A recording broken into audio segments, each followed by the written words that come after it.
Hey, what's up, fantasy fans? Welcome into the Sweat. I'm Adam Kaufman alongside Brendan Glasheen, and we're here until Adam Schefter reports that Condoleezza Rice is up for the job because she's just a really big fan of the show. 90 minutes of hard-hitting fantasy talk ahead, so let's bring in some other candidates for the Browns head coaching job, I have to imagine. DK Live's Jeff Ulrich, Greg Ehrenberg as well, and the fantasy girl, Rosalie Michaels. Hey, gang.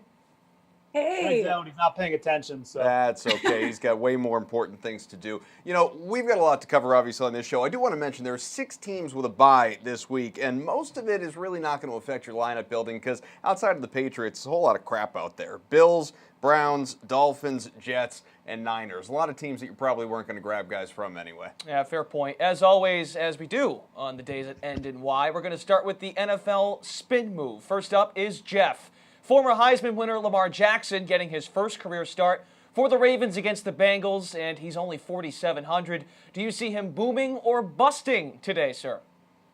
Oh, yeah, this is the thing. I mean, everyone's going to be on Lamar Jackson one way or the other. If he does bad, everyone's going to say, this was easy to see coming. If he does good, everyone's going to say, how can you not play a mobile quarterback at 4,700 against the Bengals? But so what do you think, Jeff? They're on the side of busting here. I mean, its history is on our side, and I also think this is just a Bengals team that isn't quite as bad as they've been over the last 2 games. Marvin Lewis now taking over defensive coordinator responsibilities for Cincy. I think that's kind of a big deal. I think it gives their defense at least a confidence boost in the short term.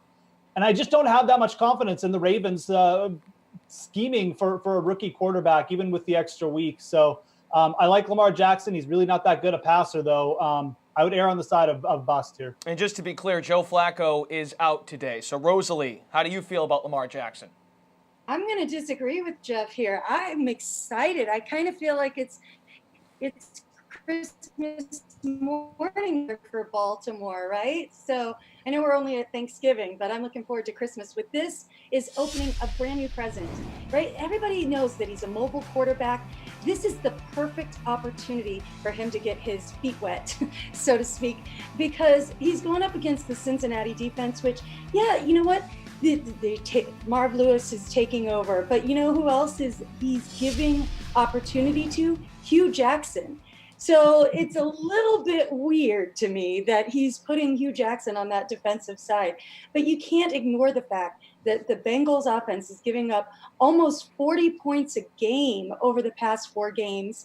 They're 1-3, and they're giving up over 500 yards over the past 4 games. Plus, they're giving up the most points to every position on the field, the most fantasy points to every position on the field. So, yeah, I think this is prime for him. He's a rare, incredible athlete. He's got a strong arm talent, which I'm kind of confused that Jeff's saying he can't sling the ball. He really can. And he's got good instincts. So I really like him. And at the price point, 4,700, it could be a steal this week. Rosalie, yay or nay on Lamar Jackson from your pup back there? Is she making her appearance? She's a big Lamar Jackson fan, so she wanted to get in on the action there. Yeah, the tail was shaking, so yeah. I think she did approve. Let's go to Greg. How do you feel about Lamar Jackson today? Boom or bust? Yeah, so I certainly understand the upside. One thing I'm really confused about Lamar Jackson is why is there so much confidence in him from the betting market? Like the Ravens opened up as 3.5-point favorites. Joe Flacco gets ruled out. Lamar Jackson's named the starting quarterback, and all of a sudden the Ravens are 6.5-point favorites in this game.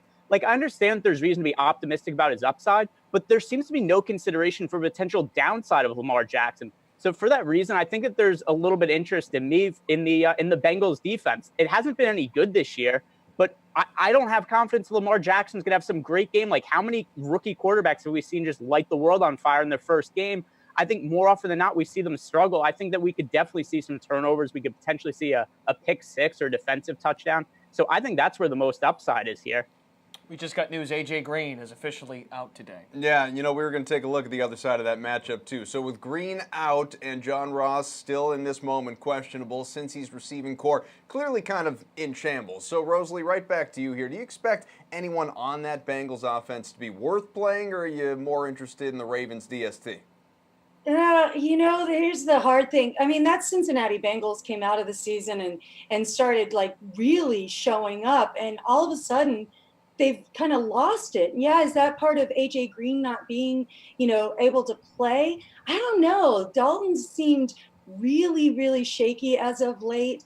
And Tyler Boyd, who should be getting a lot of targets with AJ Green now officially out and John Ross still questionable, but he's at 7K. And so he was held to 3 catches last week versus New Orleans, which is, their pass defense is suspect, and he still only managed 3 catches with AJ Green out last week as well. So he's not of interest to me at that 7K point. Now, do the Ravens D become more palatable for me? Yeah, you know what? They're a great defense, but as a fantasy defense, they're actually not scoring that many points. Over the last 3 weeks, they had 1, -4, and 3. And yeah, that was against Pittsburgh, Carolina, and New Orleans. But still, that's just not of interest to me considering how high priced they are. You've got Arizona and Pittsburgh defense at a higher scoring D. Both of those are higher scoring Ds, and they have better matchups. So I think I'd go one of those 2 directions as opposed to the Baltimore D. Greg, the updates keep coming. John Ross, no longer questionable. He is in. We don't, of course, know what that's going to mean for his production, but he's going to play at least. So what do you have here? Yeah, so I don't really like the Bengals offense. The Ravens defense, I thought Rosalie made a pretty good point in terms of I'm not sure how much upside there is here, especially for their price point. I do think that they're a fairly safe play.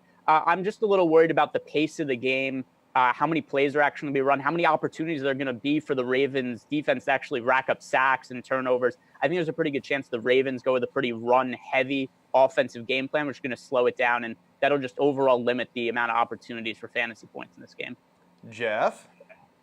Well, if you're a pessimist like me, then, you kind of like the idea that Greg threw out about the Bengals defense and going up against Lamar Jackson. Now, to build on that, on the offensive side for Cincinnati, that's going to mean good things for Joe Mixon. And the Ravens have given up 4 touchdowns to running backs over the last 3 games. This hasn't been a good run defense over the last 3 or 4 weeks. So it sets up as a spot for Joe Mixon if the Cincinnati defense can hold here, I think. That's the player I would be targeting. He's going to be very low owned. A lot of other running backs have high projected ownership this week. Joe Mixon does not. So that's the player I'd be targeting on Cincinnati. All right, NFL spin move moving on. Let's go to the Chargers. They will get their Pro Bowl defensive end back today. Joey Bosa expected to make his season debut against the Broncos. Would you play the LAD today, Greg, or are you staying away from the Denver offense? Yeah, well, I think those things both go hand in hand. I think that the LA defense makes sense, and I also want to stay away from the Broncos offense. It's just hard for me to see where the Broncos are going to be able to put up points in this game. The Chargers play at a fairly slow pace. The Broncos offense has not been good this year. Case Keenum hasn't had a great season. Demaryius Thomas is gone now. So I think that the Chargers defense makes sense. There's nobody from the Broncos side that I'm interested in. How about you, Jeff? I don't love it, mainly just because the Chargers are priced up and the most expensive D on this slate. And the Broncos do run the ball well, and that's kind of the Chargers' defense weakness. So I could see Phillip Lindsay getting going, and it might not be a high-scoring game, but that sometimes means there's not a ton of turnovers too. So Bosa definitely gives them a boost, but I just don't think there's that much between these 2 teams, to be honest, to make me want to pay up to the most expensive DST on the slate. So they're going to be a fade for me. It's still not that bad a spot, so if you have the room, I guess you can throw them in, but not necessarily the D I'm targeting today. Rosalie, you and the pup interested in the Joey Bosa return game? The pup loves Joey Bosa, but does not like the price point on the Chargers D today. I have to agree with the guys, and Abby does too.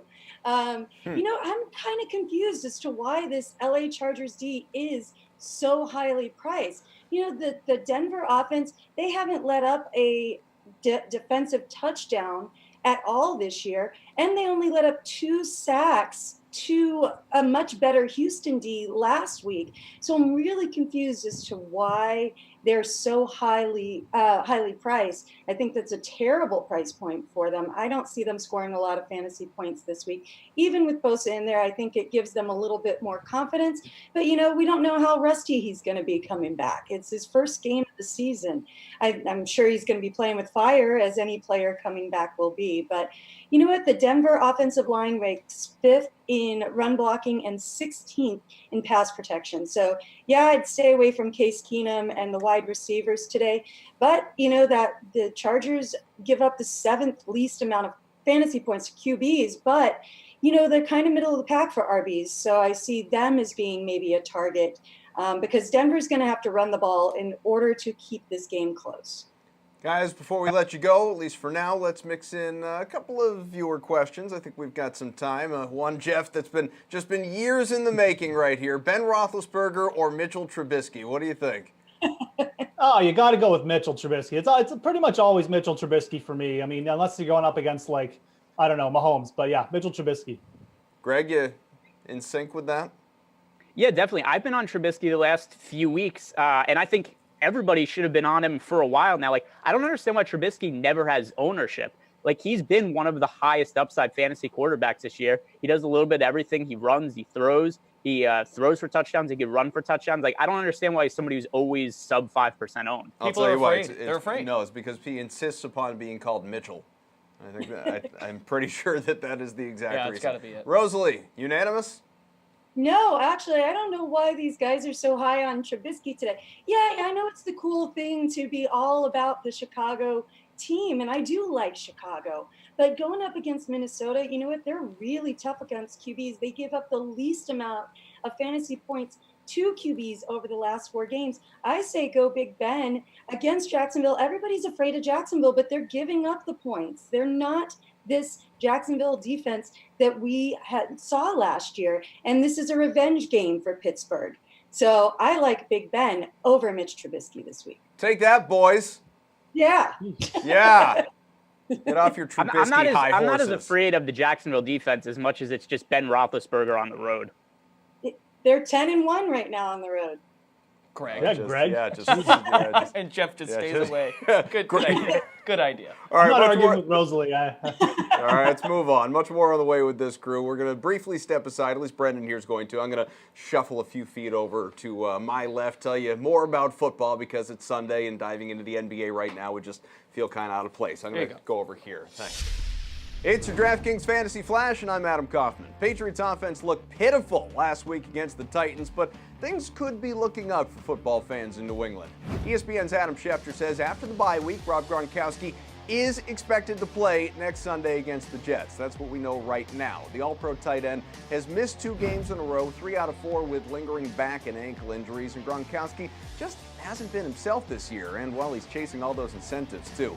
1 touchdown, only 1 game with more than 14 fantasy points. My apologies after the fact if you did draft him early.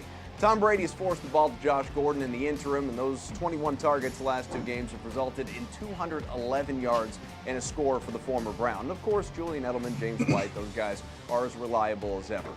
What happens for those guys when Gronkowski does return? I don't know. Let's see if he's healthy first. Might not want to rush to rostering him.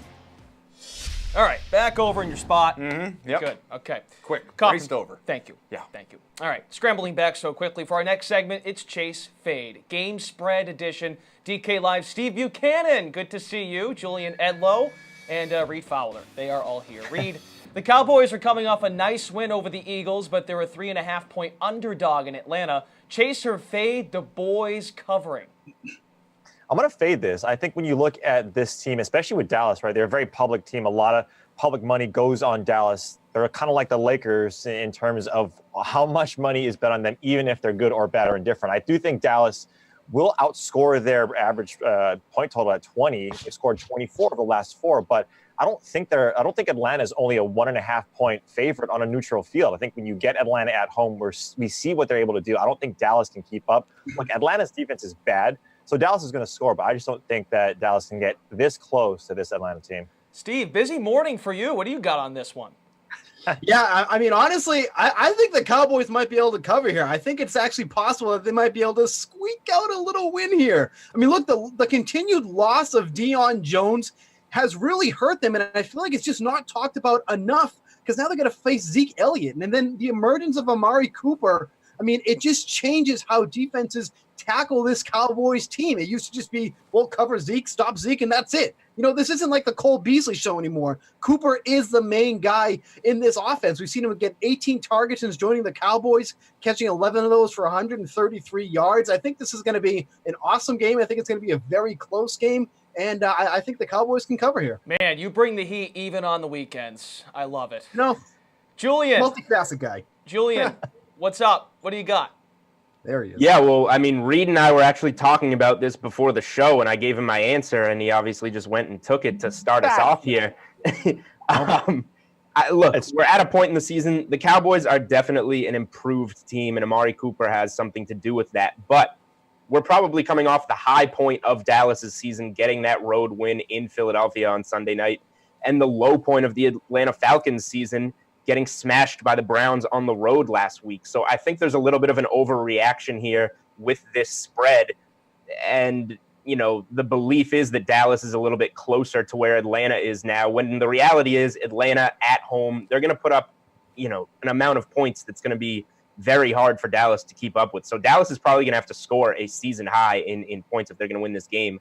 I think that the Falcons are going to win this game, and I think that they can probably cover that 3.5 points. You see that, boys? That's why Julian's smart and he gets the nice corner office. You just all right, calm down. Calm down. He's got no fan club behind him. He's here like once a month, so let's calm down. Big windows behind him. We are too. I'm a busy guy. Unbelievable. I'm just glad he made time for us today. Next question. All right. Hard to believe, but the Giants, they're actually favored today. Truth be told, they're in a great spot. -3 with the Bucs in town, so chase or fade the Giants with the cover, Steve. My only concern here is that they're coming off the Monday night game. And obviously, if there's a team that's going to come out flat, it's probably the Giants. But otherwise, this is just such a great spot for them against the Bucs. I mean, if you've watched this show once, you've probably heard 17 times during the show how bad their defense is. But it's true. I mean, they're just such a porous defense. And to be fair, the Giants' defense has held opposing quarterbacks to under 300 yards in all but 2 games this season. I mean, I know a lot of people want to play Fitzmagic, and I understand it, but he's just been so wildly inconsistent this year that he's capable of bombing on any given week. And if there's a week where that could potentially happen, I feel like this could be the week. So it's ugly. You're going to want to take a shower after, agreeing with that. But, yeah, I think the Giants can do it. Bukes, or rather Jules, if your secretary can make time for us, maybe you can give us your take. Look, I'm not a guy that's confident putting my money on a Giants versus Buccaneers game. But since we are talking about it and I need to give an answer, another thing to add to Steve's answer is that Monday night game was in San Francisco as well. So they were out on the West Coast. So they've been doing a lot of traveling. But I do think the Giants at home are in too good of a spot here. Tampa Bay's defense just lets up so many points, and Eli does have 2 of the best weapons in the league in Odell Beckham and Saquon Barkley. So they have more firepower. They're at home. I think Tampa's defense might somehow be a little bit worse than New York's defense. So on top of that, Tampa made the decision last week against a solid Washington defense to switch the play calling duties. I forget the name, but they gave the play calling duties to somebody else after they had been running it up on offense, and they scored 3 points against Washington. So not an encouraging performance from that offense last week. So I guess I'll take the Giants here. And Chris Godwin's in, by the way, today for Tampa. So that does not change my answer. Big deal. I just want you to know. We're trying to guys. provide Not all a about service you here. guys. Yeah, it's I wanna about the viewers. Keep you in the loop. Speaking of the viewers, they can see it looks like snack time in the DK offices there. Reed, are you stuffing your face or what? Yeah, there's pizza over there, so everyone's getting their slice. But yeah, I agree with the guys here. When you look at Tampa Bay's defense, like Steve mentioned, in terms of Deion Jones being out, you have Quan Alexander and Levante David, two of the only things that you're kind of looking forward to in that Tampa Bay defense, both being out. So now you're running out second stringers, rookies. Darius Taylor is someone that is going to be holding out that middle linebacker position. And when you look at the skill spots that these guys have, like Julian mentioned, you have Eli Manning, you have Odell Beckham Jr., you have Saquon Barkley, Evan Ingram, Sterling Shepard. You just go down the list, and these skill players are just a lot better. Now, Tampa Bay shouldn't put up a 3 or a 6 like they did last week. They should score more. But I think at home, especially if, like Steve mentions, the wind potentially being up, you don't know how Fitzpatrick's going to fare in that weather if that wind is moving up. So I'm going to take the Giants here at mine, or giving 3. I did not mention wind, and I will not mention wind ever. So don't say that I mentioned wind. Well, Just gotta get him on kind of kill. just did. Adam? Okay, actually, Steve, it's Brendan's turn to talk. So Adam Schefter dropped a bomb this morning. Different League sources, Adam Schefter. Yeah. He dropped a More bomb. successful. He dropped a bomb this morning that Jalen Ramsey and the Jaguars might move on and part ways in the offseason via trade. But the Jaguars come out with a statement today. The Jaguars have zero intention of trading cornerback Jalen Ramsey, so there is no truth to this rumor. Jags are home against the red-hot Steelers today, who seem to be celebrating not having Le'Veon Bell. Speaking of trade talk, that's now over. More and more by the day. Chase or fade the Jags covering a 4.5-point spread. Reed. Yeah, I think they do. I think this game is going to be a little bit closer than people obviously think. And the Jags usually do well at Pittsburgh against the Steelers. These guys are familiar foes. They've faced each other quite a bit. I don't think this is a high-scoring game like we saw in the playoffs last year. But if you look at the Jags, yes, I get it. They're on a losing streak that we didn't really predict coming into this. Their defense is really bad. But you have, again, road bend, like we talked about in the earlier segment, especially at 1 o'clock. I don't think that Jacksonville gives up this many points to this team. I do think that they cover on this spread. Like, Big Ben has done well on the road, but against teams that potentially aren't that good. So, give me the Jags here at these points. I just think it's an overreaction to the Jags. Not necessarily being as bad as we think. Julian. A lot of generosity with that hot take meter today. Yeah, no kidding. Julian, is Jacksonville covering? It's such a tough spot because this opened up at like a 6 or 6.5 point game, and people have obviously been hammering Jacksonville here. I'm trying to look in the DK Sportsbook right now to see what the Pittsburgh money line is. Pittsburgh is still minus 220 to win this game. So it feels like Pittsburgh should be able to win. They're the hotter team. Jacksonville hasn't gotten a win since September.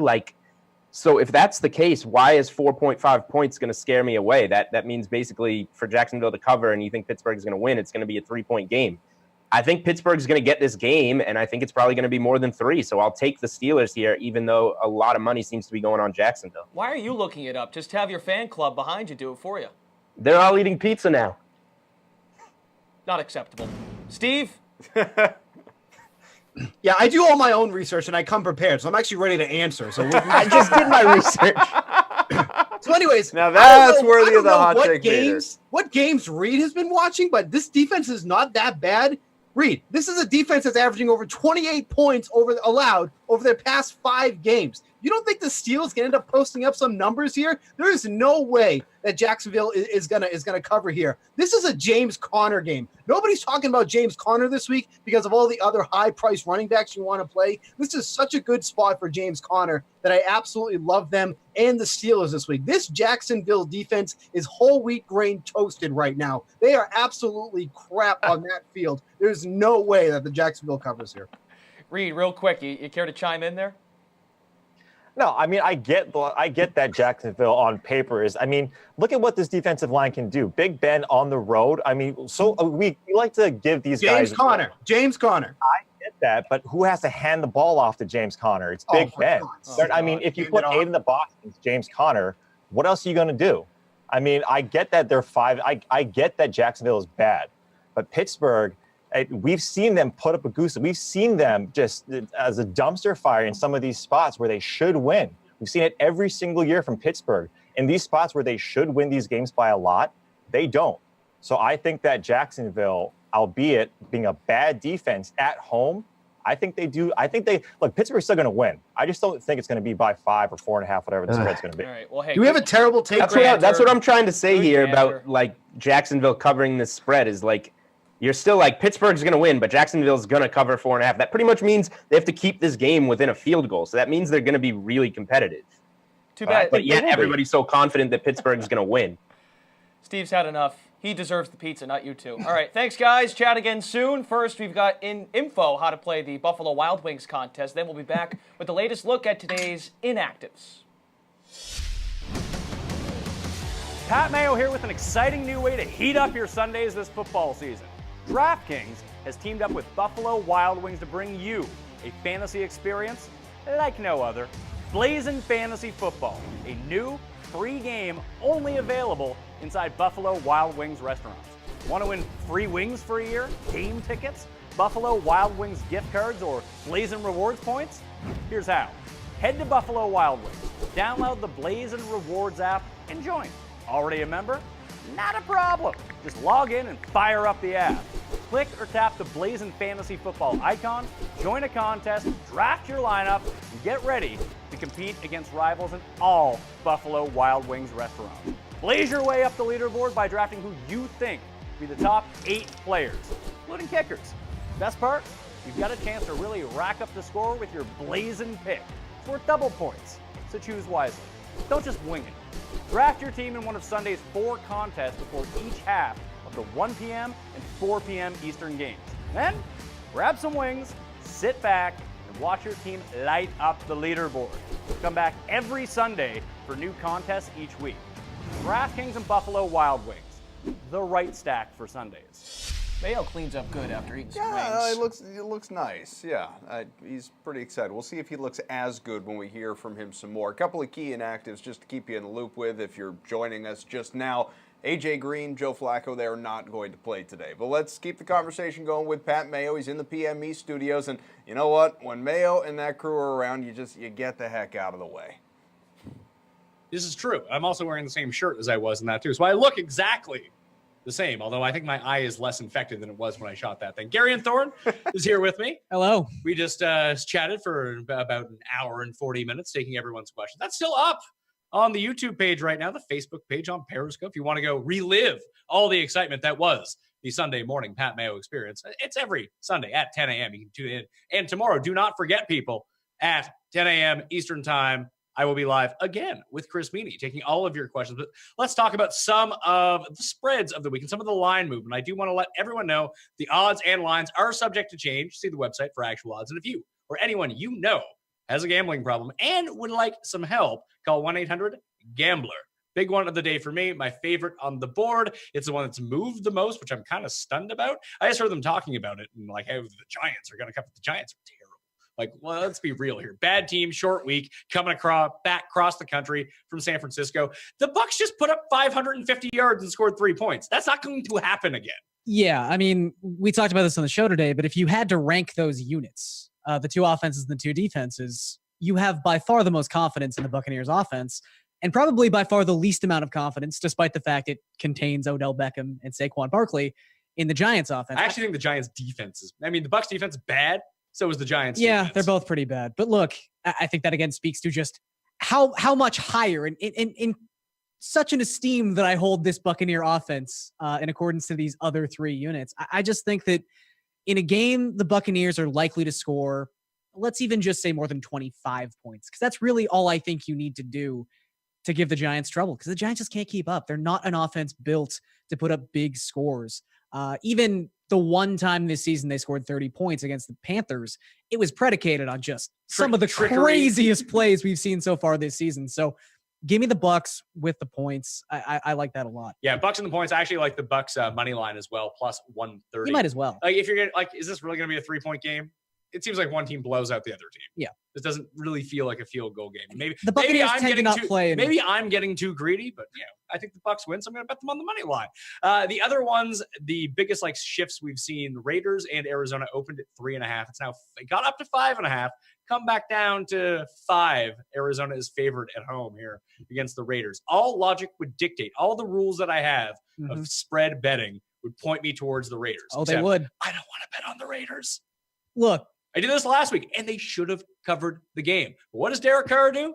Targets his favorite guy on 4th down, the ground. I mean, who among us hasn't run a 4th down play in a must-convert situation where there's only one receiving option, and that receiving option was a running back? Really just play calling at its finest. I agree with you. Every bone in my body is telling me that there's no reason the Cardinals should be this highly favored, considering they have laid some massive eggs in Arizona. I mean, this is a team that got blown out of the water on Thursday Night Football with the Broncos coming into Arizona just a few weeks back. I mean, it's a cop-out answer, but this is a game that I am staying away from. I don't like where this is moving at all. It's like that Panthers-Lions game that we talked about. All the money is just on the Panthers side, and the line has not moved. Generally speaking, when you see things like 82% of bets on one side, 62% of the money, 73% of the picks, it shifts a bit. Yeah. So you would think it would go to 4.5 or 5, but it opened at 4. It remains 4. I don't want to take Detroit, so it just remains a stay away from me. Yeah, because look, you could make the argument, but Pat, Vegas had their week last week. It's now our week. That's not how Vegas works. This is a bad spot because, again, I don't like the Lions. Nothing about the Lions the last 2 weeks has shown me that they can even compete in this game against the Panthers. But without that line moving, Vegas is really begging you to take Carolina, and that's not a situation I like to take. One of the biggest ones that I really like here on the board, and we kind of talked about this on my show a little bit, was everyone just watch a primetime Monday night game. The Titans went into Dallas, beat the Cowboys. Last week, the Titans were at home against the Patriots. Been bad on the road. Straight up beat the Patriots. Now everyone's like, the Titans, amazing. The Titans couldn't be better. They're definitely going to go into Indy and lay the smackdown on them. It's now a 1-point game. It was 2, got to 1.5, got to 1, because all the money is on the Titans. Like, the Colts just seem like a much better team. Like, the Titans are really average across the board in almost every single facet of the game. I mean, the secondary is bad, but the pass rush is good. That can mitigate some of that. Sure. The offense is okay. They run the ball the most, like you've mentioned, when they're down, any team in football. But the Colts just run a high pace and score a bunch of points. Like, why would you go against the Colts? Have really righted the ship from earlier in the season when they were losing these stupid games. Now they win all the stupid games and they're like waxing people. Yeah, and this would be the game tempo and the game script that you would fear if you are someone who is backing the Titans in this game, because I don't think they're a team built to run 80 offensive plays in a game and have that be successful. That's not what they want to do. As you said, even when they are losing, they are looking to try to lessen the overall play volume in a game. Yeah, the Colts, do I really think the Titans are 2 points better on a neutral field than the Colts? No, I don't. I trust Andrew Luck. I trust the fact that he has looked good every single game this season. I just think he's the best player in this game, and I would trust him at home with Vegas not nearly giving them enough respect at this point. And over the past few years, there was a simple flow chart logic to who beats who. So the AFC South is very cookie cutter. In the AFC South, the Titans always beat the Jags always beat the Colts, and the Colts always beat the Titans. That's how it works. Like rock, paper, scissors. That's how it works. It's symbolism. Final one, they were talking about just before in the segment previous, and Reed, big on Pittsburgh. Tim Andercust, also very big on Pittsburgh this week. This line has gone down. All the money is on Pittsburgh, and we're seeing reverse line movement. In this game, it was 5.5. It's now down to 4.5 or 4 potentially, even as we get closer to kickoff time. All the money remains on the Steelers. 70% of the cash, 70% of the picks, 82% of the tickets. Everyone just is lining up to bet the Steelers this week. It makes me really scary. It makes me really scared for them. We saw Jacksonville has good juju versus juju. Jacksonville just beat down Pittsburgh the last 2 times. They've also allowed the fewest points of any team at home this season. They have massive defensive splits when it comes to playing in Jacksonville and playing outside of Jacksonville. And that, look, this is one of those situations where it almost seems like too much stuff makes sense. It's all falling into place, which is a little scary because you obviously have the Ben Roethlisberger narrative of it's not just the road. It's the 1 p.m. road games where he has not necessarily strived. He hasn't been terrible this season in these spots. I think he's only had 3 of them so far. But, even if your argument is, like Steve was saying, that it's a James Conner game, I agree with that. But if we're talking about a James Conner, Leonard Fournette type game where this is going to be a lower scoring contest, take the points. We're talking about 4.5 in some places. That's a wide gap for a road dog a home dog who has thrived at home so far this season. So, yeah, I think Jacksonville's in a really nice spot here. Gary and Thorne, he'll be coming up on the Sweat a little bit later on. You can follow him on Twitter at Gary and Thorne. You can follow me at the PME, and that is going to do it for my Week 11 content. Like I mentioned, tune back in Monday morning, 10 a.m. Eastern Time on the DraftKings YouTube channel or on Twitter at the PME. You just watch it there too. Ask your questions. We're going to be recapping the week and going over the waiver wire. Back to y'all, the Glash of the Titans, and Cough in the studio. I like that. Yeah, I miss these guys. Yeah. Glash of the Mayo's Titans. always trying to help me out. I appreciate him. Yeah, no, giving me nicknames, giving me attire suggestions. Sure, you messaged that to me. Yeah, I did. Yeah. All right, Whatever, Brandon. Let's go. Time to dive into our anchors segment for today's Week 11 action. Guys, good to have you back with us here. DK Live's Jeff Ulrich and the Fantasy Girl. Oh, pardon me, excuse me. We'll have those guys in a second. I caught up with the guys earlier this week for the Papa John's picks. Here they are.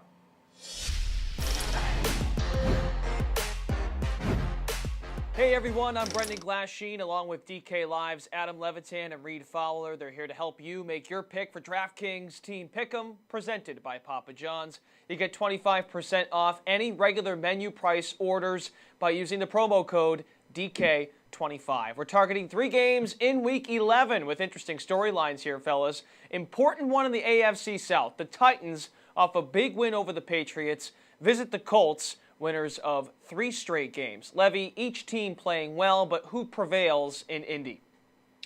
Yeah, I think a tough spot for the Titans coming off of a really big home win against the Patriots. Now they have to go on the road for this division game, which is so huge in that race. I think we've underestimated the Colts offensive line all year. I think we've underestimated the Colts defense to some extent for much of the year. And then also Frank Reich doing a really, really good job with the plays for the Colts. So playing at home here, I think the talent is relatively equal, but I'll give the home edge to the Colts. Reed? Yeah, I'm with Levy here. I think when you look at what Indy is able to do, Levy hit the nail on the head. They're really blocking very well. Indianapolis's front line hasn't allowed a sack to Andrew Luck in quite some time, and now that's quite a feat, right? Because they couldn't really keep him upright in the pass. That's huge. And when that happens, you're giving a guy like Andrew Luck time to pass, time to dissect the defense. Tennessee is not good against the pass. They're in the bottom third in pass DVOA. And Levy's right. They come off a very emotional win. I think the Colts do take this over Tennessee. The Panthers got waxed in Pittsburgh last week. They're on the road again at the Lions.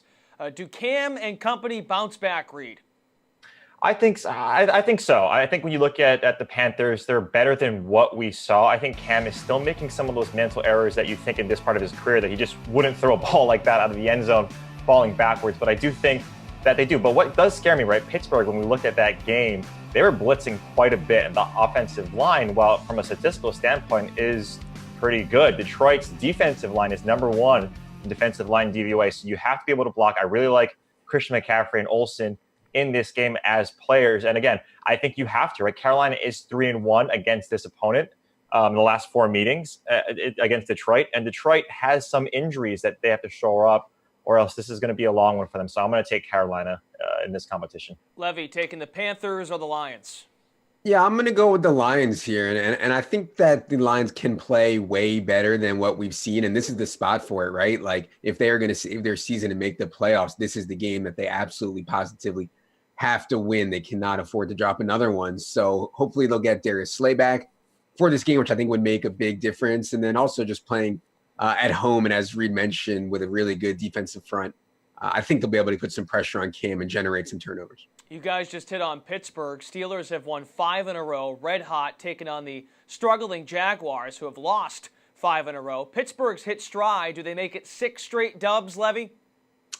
Yeah, this is the kind of game where if you went to a bar and you asked 100 people who's going to win the game, like 99 or 100 would say the Steelers. And that's a big problem for me when we see the line hovering around 5 or so. So I think the Jacksonville Jaguars are still a proud defense, still have a chance to spring a big upset here. Certainly from a talent perspective on the defensive side of the ball, they have enough to contain road Big Ben. So I love what the Steelers have done lately. I think they're playing really good ball, but this is just kind of a trappy game for me. Reed, are you one of the 99 or 100 in the bar that says I'm Pittsburgh? speaking for the people here. I'm the man of the people. I'm taking Pittsburgh. If you look at Ben home road, you would think, man, in real and in fantasy football, he's not been good historically on the road. 3-0 so far, obviously with a tie coming through there as well. But if you look again at the road opponents that they face, Baltimore is one that really stands out, right? That's a tough place to play, especially if you're Big Ben in that division. I think you do go against Jacksonville's defense, which again is susceptible to pass yards. We just saw Indianapolis again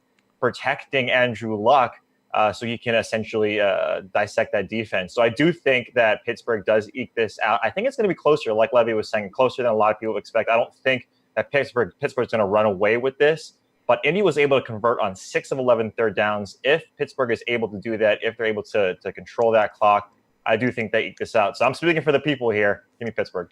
All right, thanks, guys. That'll do it for this week's edition of Make Your Pick for DraftKings Team Pick'em, presented by Papa John's. For Adam and Reed, I'm Brendan. We'll talk to you next week. All right, great to have you back. Let's dive into our anchor segment for today's Week 11 actions. Just the season is moving right along. DK Live's Jeff Ulrich and the fantasy girl, Rosalie Michaels, and maybe her dog as well, along for the ride. Jeff, who are you building your team around today? Which guy or guys? I'm going to go with DeAndre Hopkins. And again, I don't think people are making enough about this fact, but the Washington in general is really banged up. And their secondary, they're missing Quentin Dunbar again, easily their best corner. Josh Norman has kind of regressed this year, and I don't even know if they're going to play him across to DeAndre Hopkins the whole game anyways. So you have two weaker corners alongside Josh Norman in this spot. And then you have DeAndre Hopkins, who's just been balling out consistently game after game after game, it feels like. Even with Will Fuller out, he didn't miss a beat last week, 10 receptions. So I think this is just a fantastic spot for the Houston passing offense in general. You don't have a guy, and I know, I think it's Steve who's kind of high on Odell Beckham, and he'll probably talk about him later in the show. And I get the love for Odell Beckham because it's a good spot, but you don't have a Saquon Barkley on Houston to take those touches and those touchdowns away from DeAndre Hopkins necessarily. So I really like Hopkins in this spot. If you have to give me between the two, I'll take Hopkins all day here, especially because he's under 8K. So. Rosalie, who's your anchor? I'm kind of surprised that I thought Jeff would go with my pick because he was on the Tevin Coleman train for so long, and then he jumped on the David Johnson train, but I think he's off so far. But I'm sticking on. I am David Johnson at 7,500. You know what? Oakland's given up the second most fantasy points to running backs over the past 4 weeks. I like that number. Over 100 rushing yards the past 3 weeks, and big passing touchdowns to Gordon, a long touchdown run to San Francisco, and 2 touchdowns to Marlon Mack over that time period. And now that his usage is up under Leftwich, I really like him at $7,500 here. So I'm expecting a couple more touchdowns. He had 3 touchdowns last week. I don't know if he'll have 3 this week. Could happen against Oakland, but I can count on 2 from him. Rosalie, we're going to stick with you. Which defense, DST, as we like to call it, do you like most today? Well, at the risk of sounding like a homer, which I don't like doing, but this is just too pretty of a matchup for the Arizona Cardinals defense. Yeah, I just talked about David Johnson, and now I'm talking about the Arizona Cardinals D. But they've been one of the most consistent scoring defenses as of late, and that's what I look for. Who's going to score those touchdowns on defense? And given that the Raiders are allowing a lot of points per game in the same time frame that we're talking about the past 4 weeks, you know what? Arizona is going to keep that superb scoring pace going, and I think they're going to get a scoring touchdown this week, and of course a lot of sacks against that Oakland line that's so bad. Well, no risk for Jeff to be a homer because what NFL team is in Calgary? Jeff, what do you got? Hey, one day my Edmonton Eskimos will be part of the NFL. I'm sure of it. Look, I do agree with Rosalie. I love the Cardinals. I don't care if the public's on them. I don't care if this looks too good to be true. So I definitely on board with the Cardinals and David Johnson. There's another Cardinal player I'll talk about later in the show, though, who I also like. I think he can maybe actually play all 3. But defense, I want to target this week, the Steelers. And go back to that last segment with Reed and Julian and Steve. Steve was bang on. What are people worried about here? I mean, what, Ben's road splits? This is a complete narrative spot for the Steelers, too. This is like when you put your feral cat who's lived outside like 6.5 days of the week and he sees an injured bird walking around. There's going to be nothing left but a few feathers after this game. The Steelers are primed for this. I mean, they got made fun of by Jalen Ramsey last year. They got knocked out by the Jaguars last year. And now they're playing like at the top of their game. They're healthy. No, the Steelers defense is top of the league in sacks, 2,900. This is just go with it. Don't worry about it. Poor bird. Yeah, Jeff Ulrich, not an animal lover. Okay, all right. Tough Sunday stacks. I had to really pay attention with, carefully. Reed and Greg. After we give you more news, You right? mean you. Yeah, I'll do it. And in the spirit of animals, right? Meow. Come back over. I'm Adam Kaufman with your DraftKings Fantasy Flash, and we have got an offensive slugfest on the way Monday with a pair of 9-1 teams set to clash. Chiefs, Rams, possible Super Bowl preview. Doesn't get any better, right? But for former LA, current KC wideout Sammy Watkins, it's not so great for him. He might miss the fun. Watkins sat out last week, a foot injury. Didn't practice the last 2 days either, and he is officially listed as questionable. Watkins has already matched last year's total with 39 catches. He's been a reliable target for pseudo-rookie Patrick Mahomes. The QB admitted last week it's hard to replace a guy like Sammy, of course. Jared Goff has found a way, but that's another story altogether. If Watkins can't go, Tyreek Hill and Travis Kelce should see an uptick in targets. Chris Conley may factor in as well. See, Conley, one catch, pair of targets with Watkins out, but could be much more involved if this game is the shootout that we believe it's going to be. I mean, should be fantasy owners aplenty just around our experts. They're going to be screaming. They're going to sound like Oprah. You get a point. You get a point. Everybody gets a point. All right, have fun. All right, Kaufman is back. Time to stack. Here we go, baby. DK Live's Reed Fowler. I know he loves my comedy. And Greg Ehrenberg, welcome back. Greg, I don't know if he's a fan. Who are the best options, Greg, if you want to stack players today? Yeah, so I like the Giants offense. I like Eli Manning to Odell Beckham. Now, earlier, Pat Mayo and Gary, they were talking about the Giants-Bucks game, and they were talking about the 4 units and which ones they had the most and least confidence in, and they said they had the least amount of confidence in the Giants offense. I have to disagree with that. I think the worst unit out of any of these is the Tampa Bay Buccaneers defense, 31st in defensive DVOA. The Giants offense has a lot of talent. They have Evan Ingram. They have Odell Beckham. They have Saquon Barkley. I think they're going to be able to move the ball. I like Eli to Beckham. Beckham has at least 9 targets in every game this year. He's been playing much better recently. And I do think that there's a little bit of something to be said for the Giants playing on short rest after the Monday night game, traveling.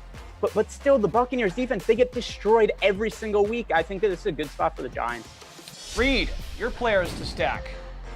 Yeah, I'm sort of going on off of that narrative of bad defenses, especially against pass. New Orleans is one of the worst pass defenses. So for me, it's going to be Wentz and Jeffrey. Look, Wentz has been talked up quite a bit.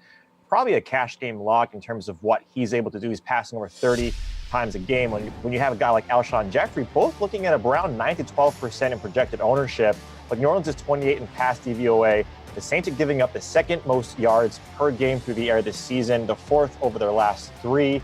Like all the stats are pointing towards Alshon and Wentz having a big game. A lot of people are probably going to go to Ertz after that huge game that he had on primetime. So I'm going to go a little bit away from that and go with Alshon Jeffrey. Greg, fresh off an opportunity to tell Brendan how much you liked him and electing to fade. What about a contrarian stack from you? First off, I do like Brendan's comedy. Not quite as much as I like how much Reed gets excited when people mention him when he's off camera, but I like all of you guys. But I like Kenny Golladay and Matt Stafford here. So I think that this is a game that the Panthers should win. But if we look at how banged up the Lions' offense is right now, the targets are going to have to be pretty concentrated. They're going to be playing from behind with Marvin Jones out, Golden Tate being traded. Like, I don't see any way that Kenny Golladay isn't going to be somebody who averages 10-plus targets every game for the rest of the season. So I like Stafford going to Golladay, and I think he should be able to pick up some garbage time points. Reed, do you really do that when someone mentions you and you're not on camera? Just a nice big fist pump like that? Right there. I wish you guys could see it. It's really exciting. Yeah, maybe that's the point of being off camera. We can't see it. Yeah. My contrarian stack is going off of that game that Greg mentioned earlier. It's Eli with Sterling Shepard. If you look at what Tampa Bay is able to not do against slot receivers, it's called defending, and they're absolutely terrible. If you look at all the splits that slot receivers have done against Tampa Bay, it's been really bad. You have Juju Smith-Schuster, over 100 yards. You got a guy like Devin Funchess. I mean, you go down the list, and you have guys that have done really well in the slot against Tampa Bay. I mentioned it before. That defense has been decimated by injuries. And again, Eli, 17 points over his last 4 games averaging. He's able to put these games together in these plus matchups. Again, I think you can easily pay cheap for Eli. And if you want to go against OBJ and paying up, I think Sterling Shepard provides the ability to do that. 7 targets before that San Francisco game he was averaging per game. So I do like Sterling in this spot. All right, let's mix in some viewer questions while Sure. we've got some time to do so. Here's one on defenses. Greg, we'll go back to you. What do you think, Texans D or Saints D? Yeah, so this has to be the Texans D for me. Like we were talking about with the Eagles-Saints game earlier, is that should be a really high-scoring game. I think that Carson Wentz is a justified play. I just can't get behind the Saints defense because of how bad they've been. The Redskins offense also a little banged up right now. Not a lot of wide receivers for Alex Smith to throw to. So to me, it has to be the Texans D. Hey, Reed, Tyrell Williams or Jalen Richard as a flex? I like Jalen Richard here at this spot. I think when look at this game, right? Arizona should be up for most of that game. I think when you have Richard as a PPR, especially in this spot, I think he's going to see a lot more snaps. I think Doug Martin is someone that you could potentially play in tournaments, but I'd much rather get Jalen Richard for his receptions out of the backfield. Sorry, Reed. I know I've had a history not pronouncing hockey names correctly. That's and there I okay, am. bud. I I'm got a your victim back, again when it Glasheen. comes to the NFL. Yeah, no, They still welcome me back here. It's true. Richard's really good. Greg, Dion Lewis or Alex Collins? Not as bad as Macadon. You know, I think Dion Lewis is a pretty interesting play this week. He was super chalky last week and just didn't have a good game, so I think people could be off him a little bit. But still, if we look at what he's done recently, the snaps have been up, the touches have been up. He's really been the primary back for the Titans, with the exception of when the ball gets to the 1 yard line, they give the ball to Derrick Henry. Other than that, it's all Dion Lewis. So I think that people could be off Lewis, but it's still pretty much just as good of a spot last week as it is this week when he was really popular. He's just going to have less ownership. All right, guys, thanks. And those of you watching, a lot of you, it looks like, by the comment section, keep on asking the questions. We're going to get as many in as possible before 1 o'clock kickoff. For now, let's go to Tyler Sullivan. He's got your Buffalo Wild Wings blazing picks this week, and then we'll return for another rousing rendition. Yeah. There we go again with the pronunciations. Sure. Put Up Your Bukes is next.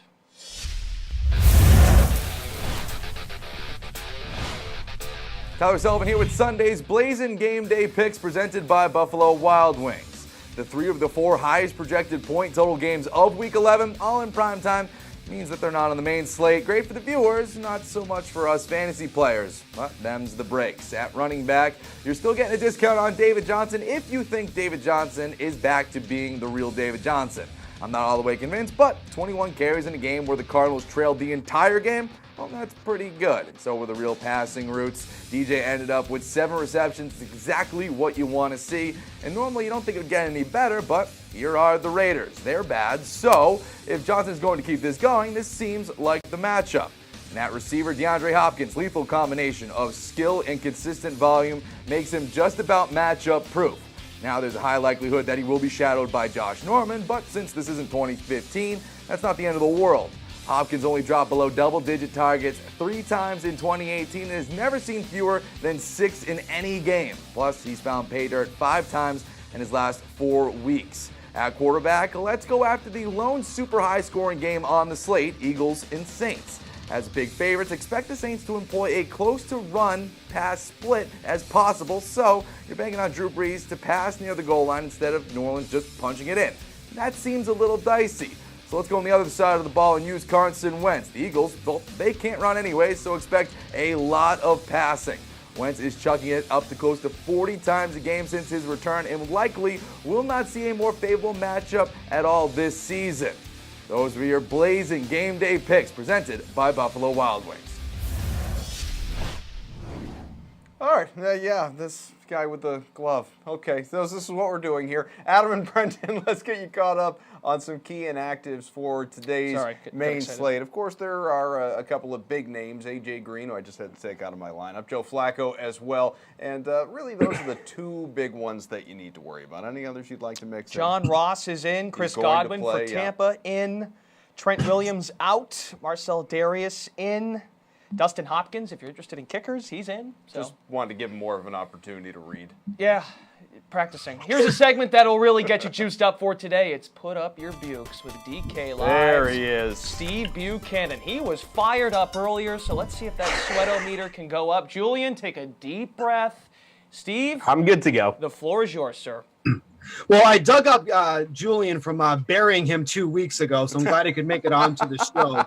You know, he finally shows up on a show to fight me back. But let's start with Alex Collins for 17 DK fantasy points. You know, with Lamar Jackson playing in this one, you think they're going to rely on the run game a lot more in this matchups. You know, one of the knocks on Jackson when he was playing in college was his inaccuracy and his liability in creating turnovers. Collins gets a matchup against the Bengals defense this week that is just falling apart more and more. Every week, it feels like they've allowed over 100 rushing yards in 4 of their last 5 games with 6 touchdowns scored. Collins accounts for 40% of the Ravens' red zones carries. I mean, seriously, what's there to think about here? But, you know, good luck, Julian. Let's hear this one, buddy. Yeah, well, I think the Ravens might get more rushing yards out of Lamar Jackson than they will Alex Collins. You have Collins, who I think is a fine play. He's an average play, but do I want to roster him? No, not at 4,400.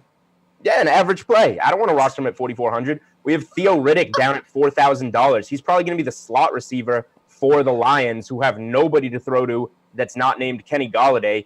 He's a much better play for cheaper. If you want to pay up a few $100 more at $4,800, you can get Dion Lewis, who Greg was talking about earlier in the show. Henry gets those touches at the goal line, but Lewis has 64 touches in his last 3 games combined. I just don't think we have to settle for Alex Collins in the middle, who's a fine play, but 17 DK points under. Lamar Jackson's going to get those rushing yards. Hey, honey, can you get that shovel ready? Thank you.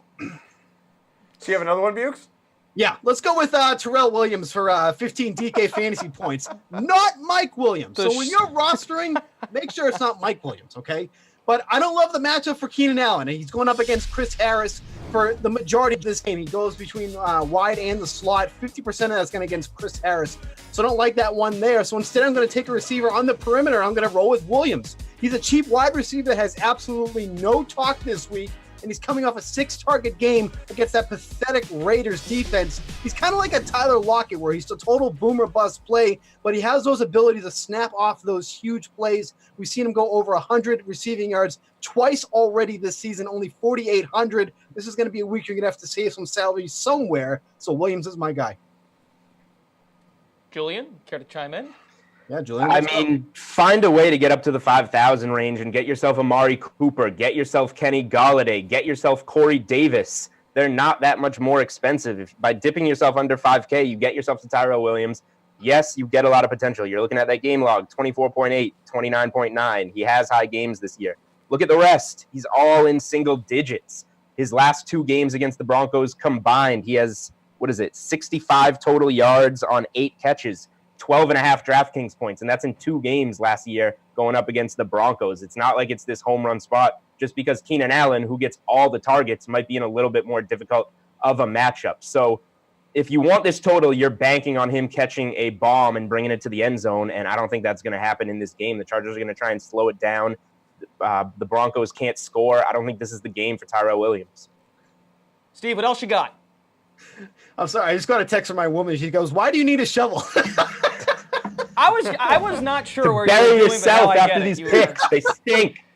Oh, that's too funny. Isn't he working? Yeah. All right, shut up, Julian. All right, we're gonna go with James O'Shaughnessy for 13 DK fantasy points. Look, paying down at tight end is the name of the game this week. He's been involved in a good amount the last 3 weeks, averaging just under 5 targets per game. The Steelers have been average or below average against opposing tight ends all season long. And look, he's dirt cheap. He's only $2,600. And for someone who's getting around 5 targets a game, you absolutely cannot complain about that. Like I said, I think paying down at tight end is where you're going to do a lot of your salary saving for this week.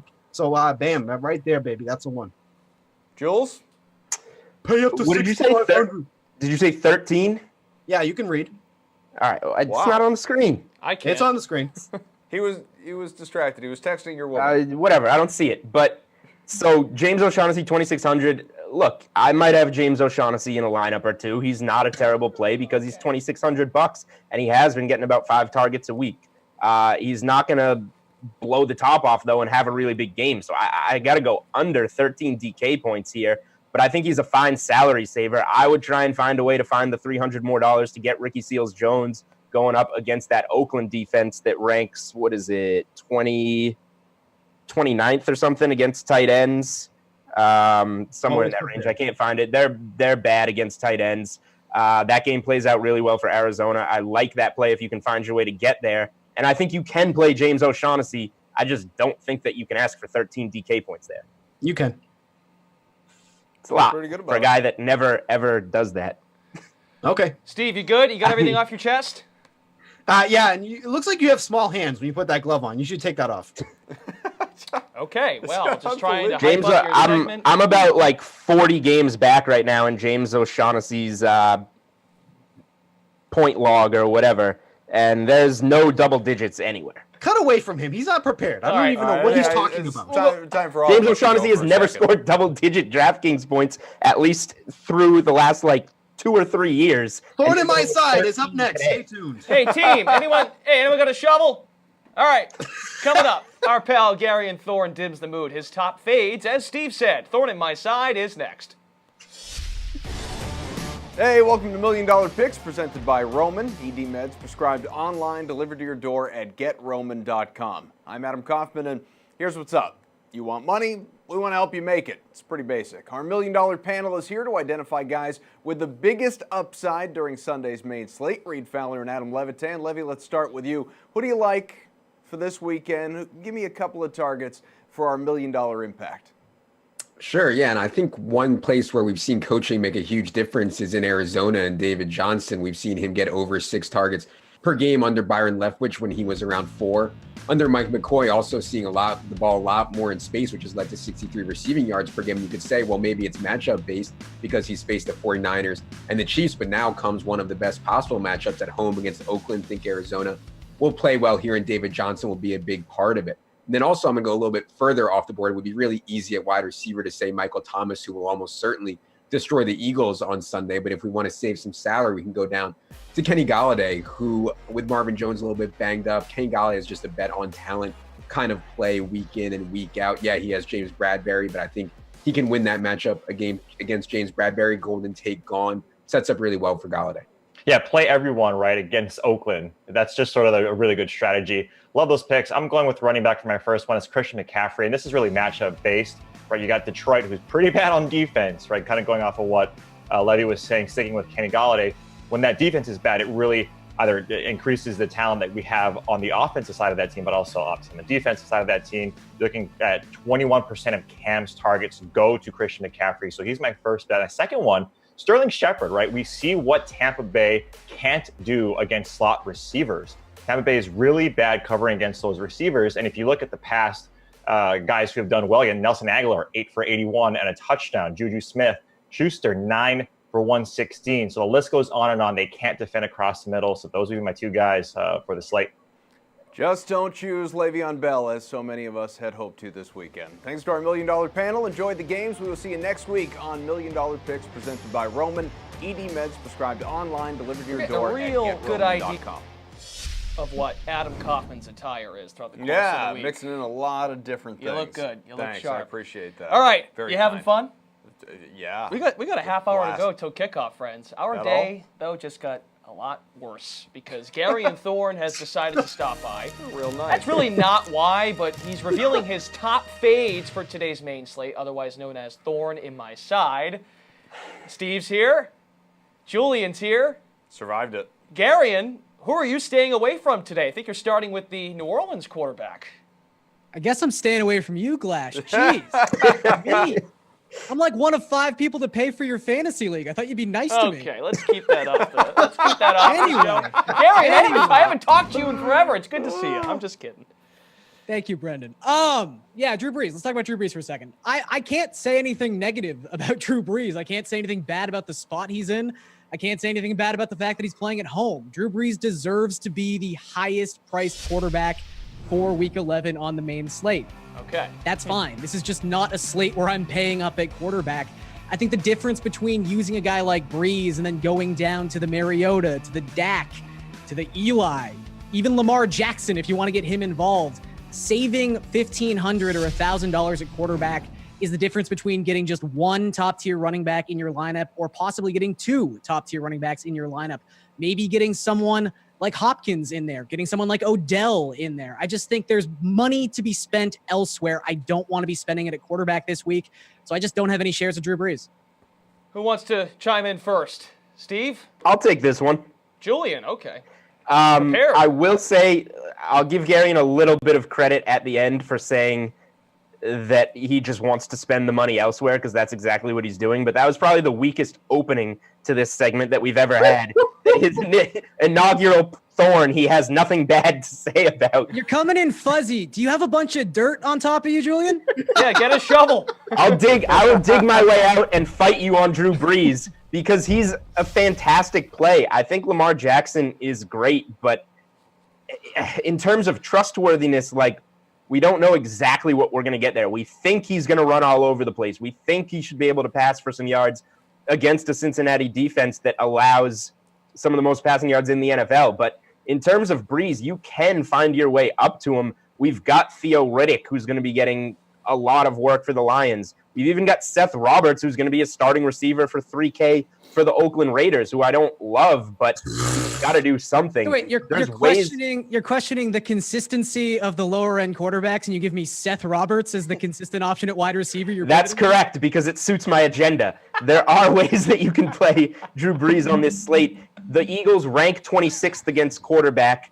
Brees averages 29.3 DraftKings points at home this season, and he's going up against the Philadelphia Eagles defense that is without like 3 or 4 of their members of the secondary. I just think that if you're playing more than one lineup, you've got to, Drew Brees has to be in your lineups.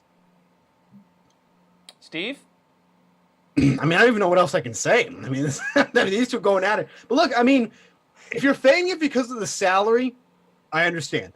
You're not fading it because of the matchup. I mean, Brees has hit 4x value 5 times. Let me start that over. He's hit 4x value or better 5 times already this season. He's completing over 75% of his passes. This is a fantastic matchup, but I understand if you can't fit it in.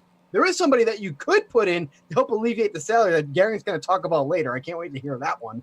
And he can help alleviate some of that salary. But, you know, again, if you're fading him because you can't afford him, I get it. But you're definitely not fading him because of the matchup. So I understand where Gary is coming from, but shaky, dude, shaky. All right, earn some respect back from these guys. Who else you fading, kid? Let's get to Ricky Seals-Jones then. It seems like everyone wants to talk about Ricky Seals-Jones. Yeah. Is Ricky Seals-Jones chalk ever a good idea? The answer to that question is no. Is tight end chalk in general ever a good idea? No, it's not. Don't play the chalky value tight end. That's a bad way to do DFS. You know who's the best tight end in the league at taking great matchups and producing 4 catches for 43 yards? Ricky Seals-Jones. This guy is coming off a week where he had his highest volume target game of the season at 23%, and he still only produced 5 catches. And that was a game where the Cardinals were 17-point underdogs. Josh Rosen had to throw the ball 39 times in that game. He's not doing that against Oakland as a favorite at home. No one throws the ball against Oakland. Teams run 49.5% of the time against Oakland. That is the highest rate in the NFL. Also, Ricky Seals-Jones has not touched the ball inside the red zone so far this season. Don't play Ricky Seals-Jones. Play James O'Shaughnessy. You were right, Bukes. Just play O'Shaughnessy. Jules, you down with RSJ? I'm down with RSJ and James O'Shaughnessy. Like, they're both crappy, cheap tight ends. Where does this guy come from? Do something. Like, I get Garian's argument, but where is the tight end play this week? Like, Zach Ertz. I want Zach Ertz, but he's $6,600. I just don't necessarily see an alternative. So if Ricky Seals-Jones is the chalk and I'm primarily a cash player, I'm probably going to have a lot of Ricky Seals-Jones because that's where people are going to be. And if he plays well, he plays well for us. And if he doesn't, he doesn't. So, like, it's almost like the Drew Brees argument. You fit what you can in terms of salary. If I'm paying up for all these stud running backs, whether I have Brees or Lamar Jackson or anywhere in between, I'm not going to have much money for tight end. So if you want to spend that on James O'Shaughnessy, that's fine. I think he's a good play too, but I think that you can roster RSJ. It's not really a big deal either way because neither of them are going to have a great game. All right, Bukes, keep barking. I mean, the problem with this is a lot of people are going to this play because of how the salaries are constructed for this week. Like, there's legitimately 6 or 7 running backs who are in spots where they could realistically score 25 or more DK fantasy points. Elliott, Kamara, McCaffrey, David Johnson, James Conner, all plays that realistically they could just go off here. So you have to save somewhere. O'Shaughnessy's in play. Ricky Seals-Jones is in play because he's coming off that 9 target game because he's 2,900. Like, if he's chalk and he ends up busting, I feel like you're not even going to really notice because all these other guys are going to be going off. So if there's going to be a hole in your lineup, I'd at least want to go with Ricky Seals-Jones because he's going to get that target share. And the Raiders have not been good against opposing tight ends. They're allowing just under 50 DK fantasy points a game to that position. It's not a full fade. I mean, I understand why Gary would want to do it, but he's in play here, no matter how you slice it. Plus, you got Kittle and Gronk on the bye this week, so that's causing a lot of this discussion here.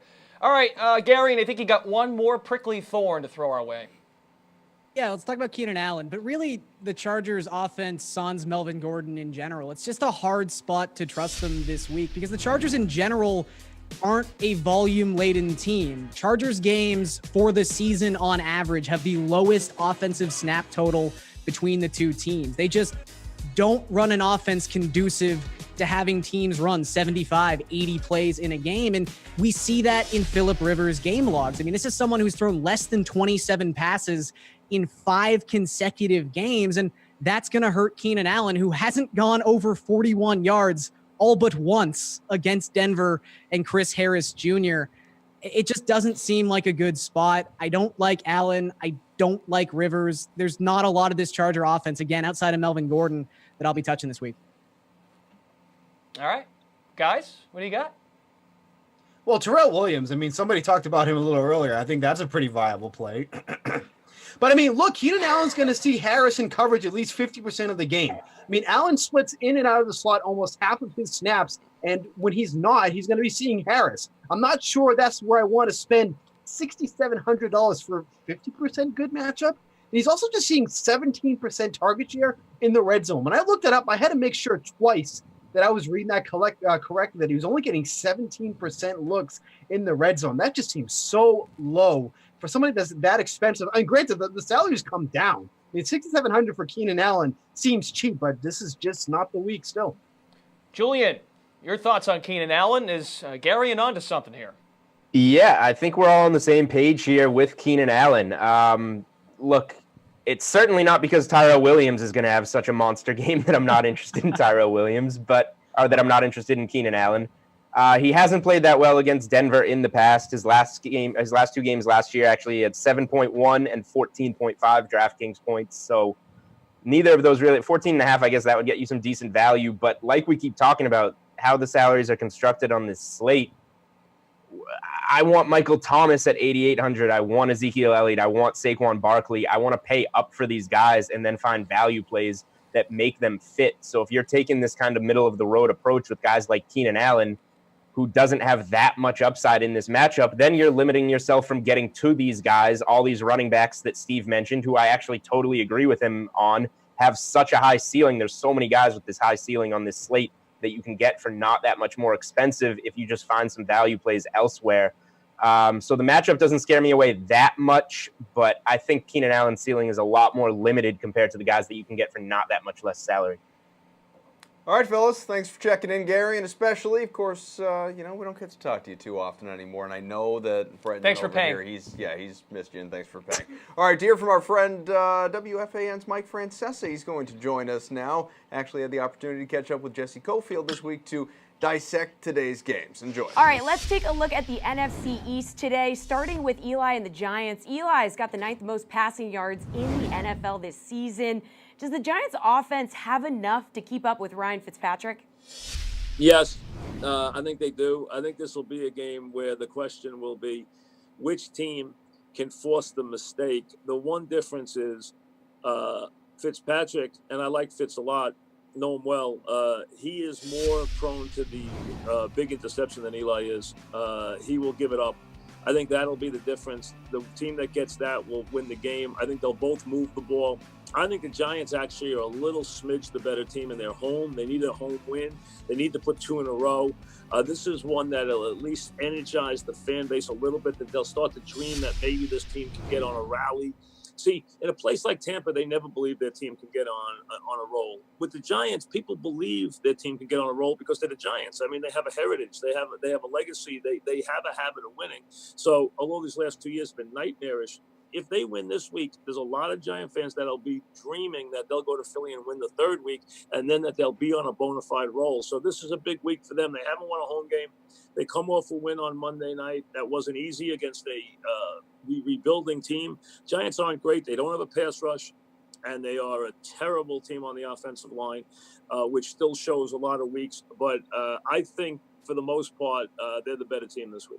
Continuing to look at this Sunday slate, Philly visits New Orleans, and the guy who's just ahead of Eli in passing yards, Drew Brees. He's leading a high-octane offense against the Eagles and Carson Wentz. Is there any chance that Philly leaves the Big Easy with a win? Not with the defense and the secondary, especially that I saw them put on the field last week. If that same secondary is on the field this week, I don't give them a chance to beat the Saints. They don't have enough firepower there right now. And I think what will happen is they will try to play a very conservative branded defense, which is really not what they love to do. If they open up and try to do any of their funny stuff where they try to get to the quarterback, they will get singed for an enormous amount of yardage because they are a bad matchup. Saints are a bad matchup for that Eagle defense right now. I don't like this matchup from the Eagles standpoint. Now on to Dallas as they face Atlanta's decimated defense. Does Dak have enough to top Matt Ryan and Julio Jones? You know, this is an interesting game. I hope the Cowboys win because it'll make the Thanksgiving game a lot more interesting. Atlanta, their season ended last week in Cleveland. That was it. Once they lost that game, their season's over. They are not going to get it done. They have talent. We know that. I think that coach will get to stay another year.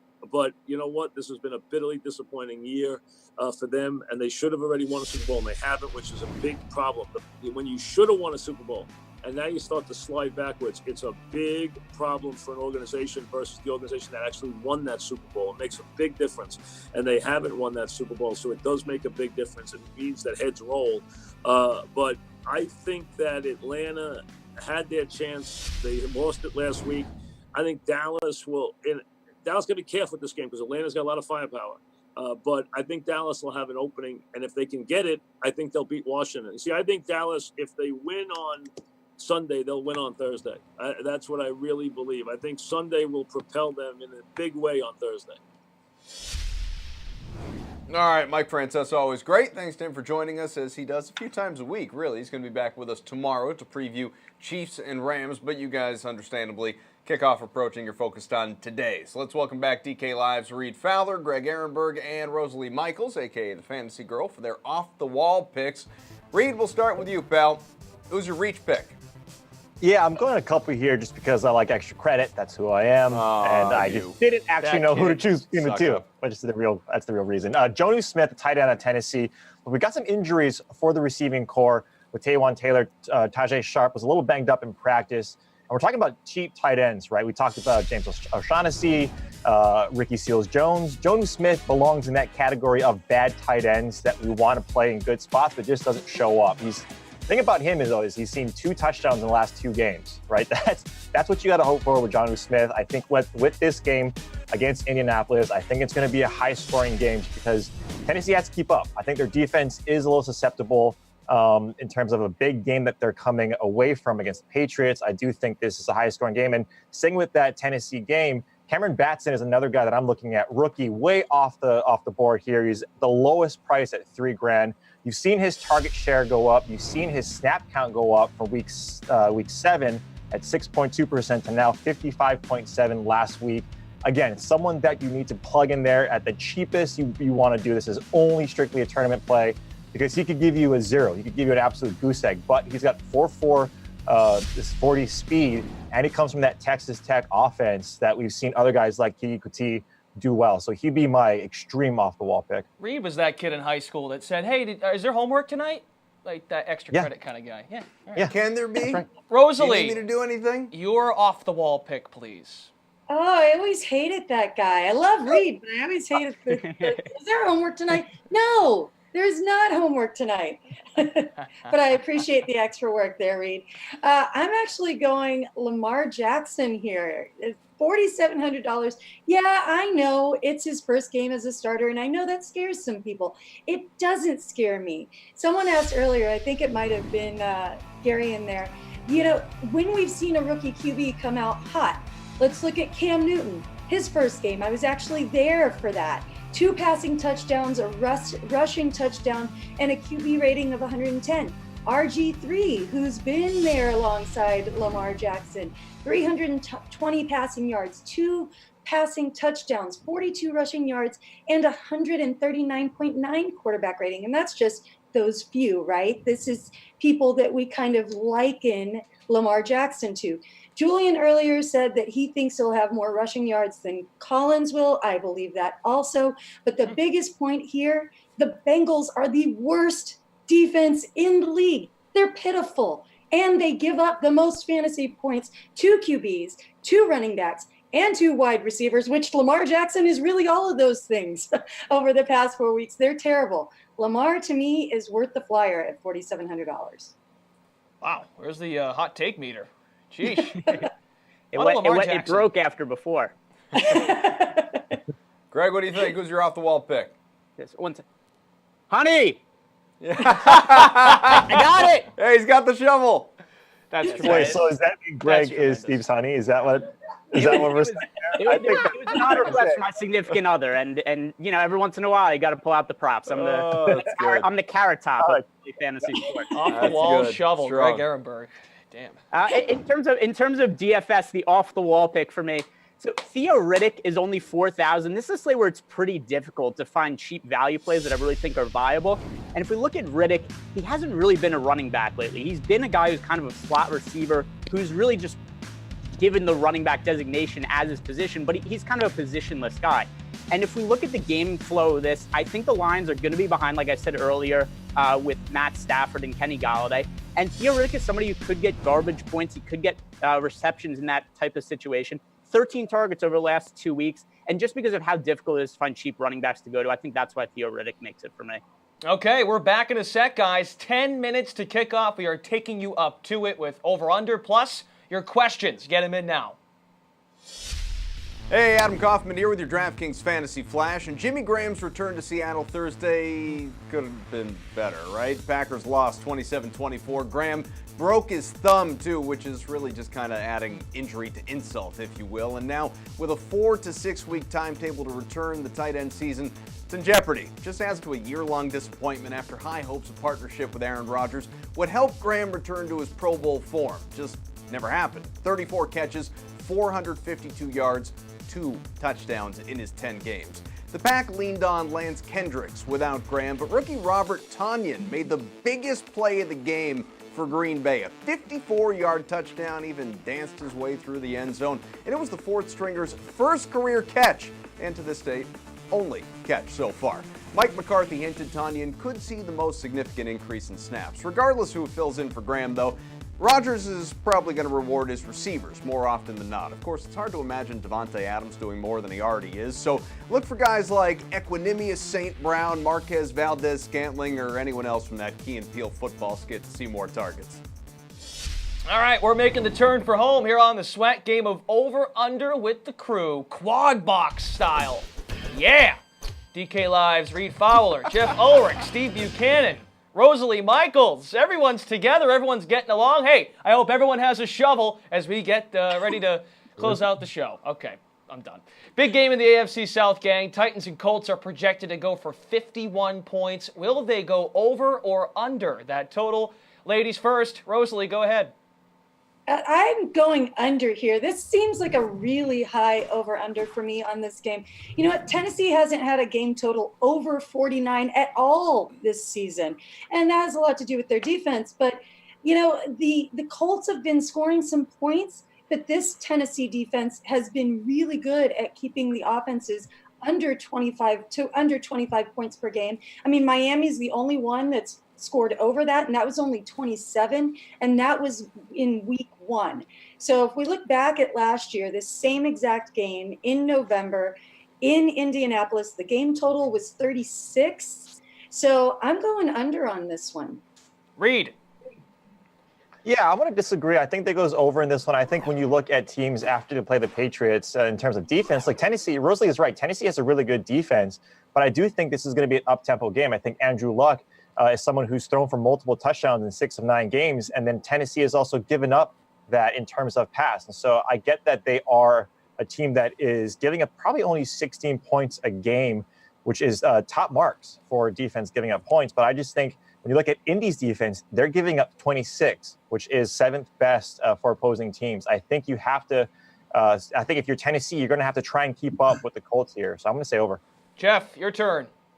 I'll take the over too. I mean, look, I know Rosalie cited some history there, but a lot of changes on both of these teams. I mean, coaching changes, offensive coordinator changes. So Andrew Luck has made mincemeat out of these slower paced, crappy teams recently, the Bills, the Raiders. So not saying that Tennessee is necessarily crappy, but they do play slow pace. Mariota's playing well. This is a really close point spread too, basically a pick 'em. So I'll take the over here. Hey, you guys are all great, but let's pick up the pace a little bit, okay? We got 7 minutes to kick off. Steve, your turn. Jeez. I mean, I was gonna say someone's gonna be that guy. So I'm just gonna. I'll make it quick. I'm gonna go with the under here. I think it really goes with if Andrew Luck can break through against this Tennessee defense that has just been so good. This is probably the toughest matchup that he's had in weeks. If the Colts can't score, there's no way this goes over. I have no doubt the Titans can score against the Colts, but I don't like their chances here. Clear and concise. I just want you guys to know the best part of that is, like, normally there's a producer in our ear saying, like, hurry them along, we're short on time. Brendan just independently decided you guys were just way too long. We got 6 minutes left. I mean, I'm just jumping the gun. I know how you guys go. You guys go on your tangents. Go on and talk. This is way too long-winded. Let's go. No one cares? Okay. All right. Yeah, you guys will care at 12:59, and we're wasting more time. Go. Hey, this guy, where's Steve with the shovel? AFC North, Bengals against the Ravens. Rookie Lamar Jackson under centers. We've talked plenty about, projected to go for 43.5 points. So over or under here, Reed, take your time. Yeah, I'm going to go under here. You're going to rely on the legs of Lamar Jackson and Alex Collins. Baltimore is playing a lot slower than they used to, and I don't trust Andy Dalton, so under. Good job, Steve. This is working. Yeah, definitely under here. There's too many things that have to fall into place for this to go over. Bengals have just been so bad recently. Their defense is bad. But then what does Lamar Jackson bring to the table here? Still too many unknowns. I'll go with the under. Ulrich. Under. 23-17 for one of these teams. I don't know which one. And Rosalie. Rosalie, what do you think? I'm disagreeing with all these guys. I'm going over. Bengals D over the past 4 games, giving up almost 40 points per game themselves. I already told you how much I like Lamar Jackson. Sorry, Steve. But I think the Bengals give up that many points easily. So I'm going over. That's fast enough for you, my friend. Rosalie finally figured out what to do. She just bait all the dumb guys on the show, and you're doing great. Guys, that was great. Yep. Guys, I'm not trying to be the mean guy here. Let's just move it on. along. Another divisional matchup, AFC West. Broncos and Chargers line is set at 46. Jeff, you're so freaking brief. Let's go to you first. Over, under.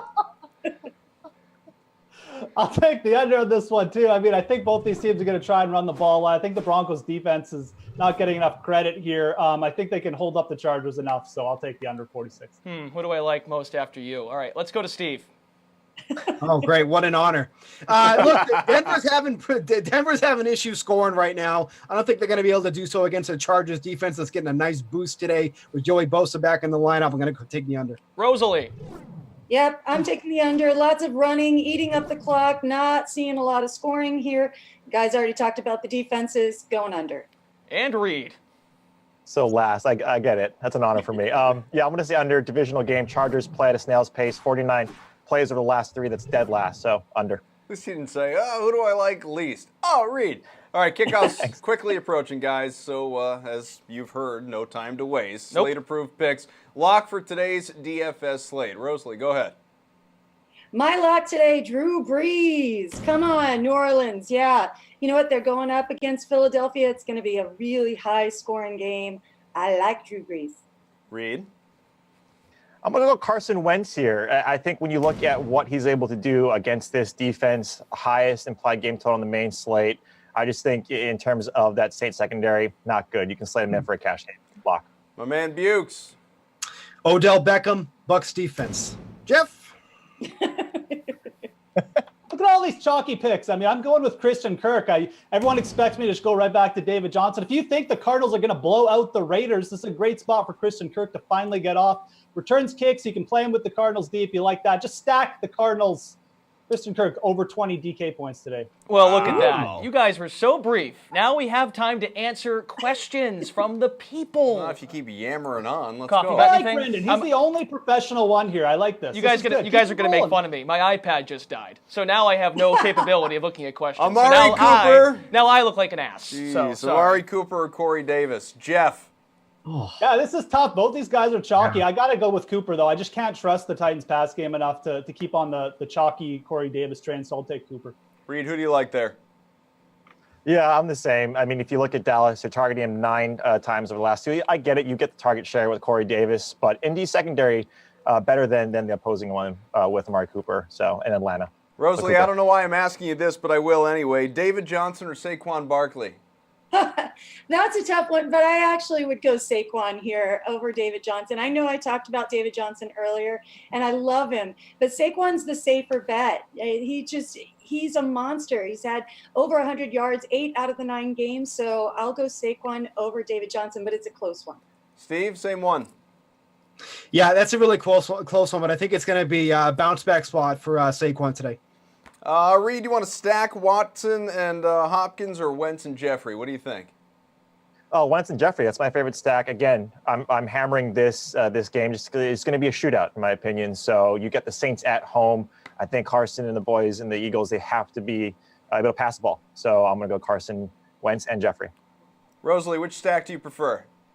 Yeah, I agree. I love that stack as well, the Wentz and Jeffrey one. It's going to be, again, all the reasons Reed already said. It's blowout. Yes or no? Awesome. Yes or no question. Willie Snead, who's in? Yes or no for the crowd? No. A lot of no's, just a lot of shaking heads. And I'm mean. Poor Willie Snead. Yeah, unbelievable. All right, we're out of time, which means we're going to let all of you guys go. Enjoy your football watching day, and hopefully you'll find someone nicer, to take you through this thing, I guess. Sweat's back with you tomorrow, Monday, 6 p.m. Eastern. Catch us on the DK Live app, Facebook, Twitter, YouTube, wherever the heck you find us. Just do so again. We appreciate it. Or go back and relive this one. All right, enjoy the games today. Bye-bye. Bye-bye.